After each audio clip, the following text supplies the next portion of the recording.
said before the game that with how their defense has been playing and how your offense has been playing, that was going to be a great matchup.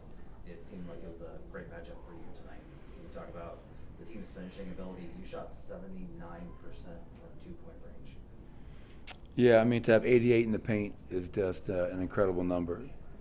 And one of the coaches told me that Christian Braun had 22 of those 88, which is also an incredible number. They had guys out tonight, and we know we'll see a much different team on Wednesday night. Hopefully DeAndre Ayton is okay. I know he left the game, so you never want to see anybody get hurt. But yeah, I mean, to your point, Matt, 29 fast break points, 88 in the paint, 44 assists, only 10 turnovers. I mean, the offensive numbers across the board were just incredible, and the efficiency in which we were able to do that. And much is always made of all the nuggets. I think somebody said we got to diversify our offense at one point. Why? Stick with what's working. We put up 146 points, and we've led the league all year long to this point as we approach the All-Star break in fast break points and paint points and assists, and that's how we do it. This is just the way our team is built, and we believe in it, we buy into it, and obviously CB was phenomenal tonight. Nikola, offensively and defensively, his levels. To guard Anthony Simons, man, you got to be at the level, and Nikola does not get enough credit for his defense. He never does. I thought Julian, Jamal, and then obviously Jaylen Pickett off the bench was outstanding. 9 assists, no turnovers. Zeke, and I got to give Trey Alexander a shout out. We've been talking about rebounding all day.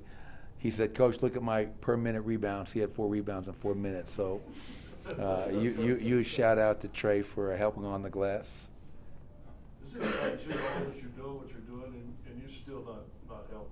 You guys aren't healthy either. Yeah, I mean, it's I think depending upon how the game goes on Wednesday night, we have a chance to be at the very same record as we were last year going into the break. And we wound up tying a franchise record for 57 wins. And when you take into account some of the lineups that we've had out there, I never imagined some of the lineups that I'm playing, I'll be honest. But the season forces you to do things. You adjust. And guys are playing well. You look at all the young guys and how they're improving and gaining confidence.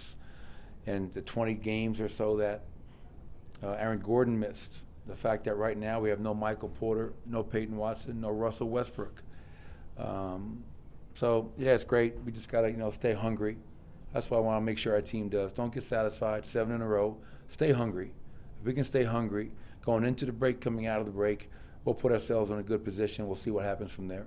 Obviously, Zeke and Jaylen have been a part of this team for a long time, but getting some on-the-court moments, the guys leapt up off the bench when Jaylen had that and one. Can it go a long way for the confidence in making guys feel like they're one of the guys and not just kind of on the roster? Yeah, and I would hope, even prior to those moments, that all of our players feel like they are a part of the group. I think we have a tremendous locker room, tremendous culture where we talk about family, and whether you're the 18th guy or the first guy, you're going to be treated with love and respect by everybody, and you're going to be coached. But when you see a guy like Zeke have a stretch of games like he's had and how excited the guys are for him, or Jaylen Pickett looking like Bob Cousy out there getting to the basket for the floating one-hander, and you see how excited the guys are, that speaks to what I'm talking about.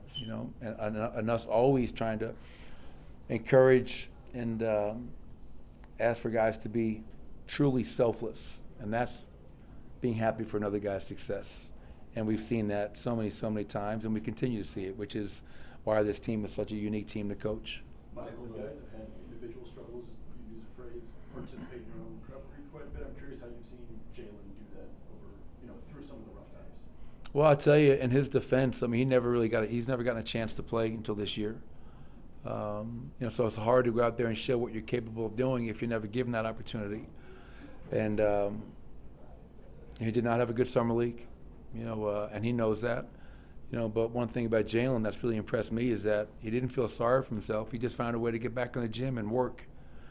And early in this season, when guys were out with injury and we put him out there, he showed that, hey, I can come out here and run our team. I can take care of the basketball. I can make my teammates better. I can make an open shot, and I can guard my man and have discipline. Well, if you do all those things, you have no problem in my book. So this year he's gotten the opportunity, and he's taken advantage of it, and he's played a really good basketball for us. So without Russell Westbrook, Jaylen's a rotation player, and he's been outstanding for us. And again, 9 assists, no turnovers, against a team that had the #1 defense the last 12 games is pretty impressive for a guy that did not play really any meaningful minutes last season. Michael, the defense the past handful of games seems like it's been better. Have you guys figured out how you want to be playing on that side of the ball?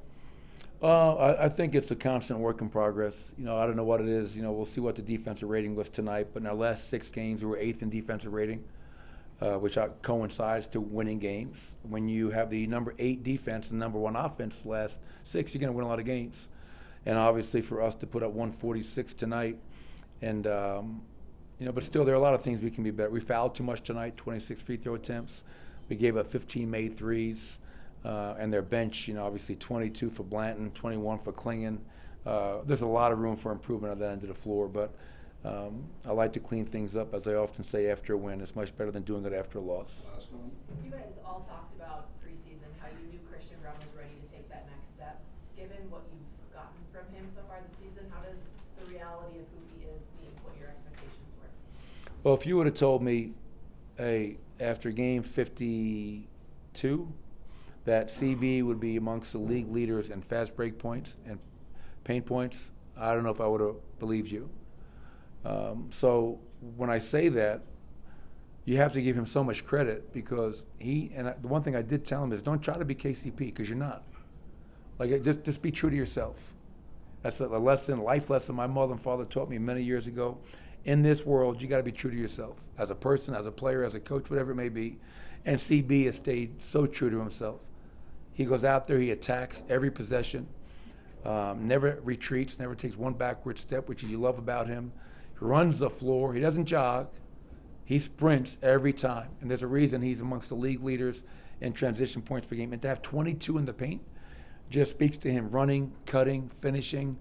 And obviously he's worked on his game so much. He's rebounding. He's defending. He was our defensive player of the game tonight, guarding a guy like Anthony Simons. So I couldn't say enough great things about Christian Braun and the impact on our winning, especially this season. Coach. Thanks, everybody.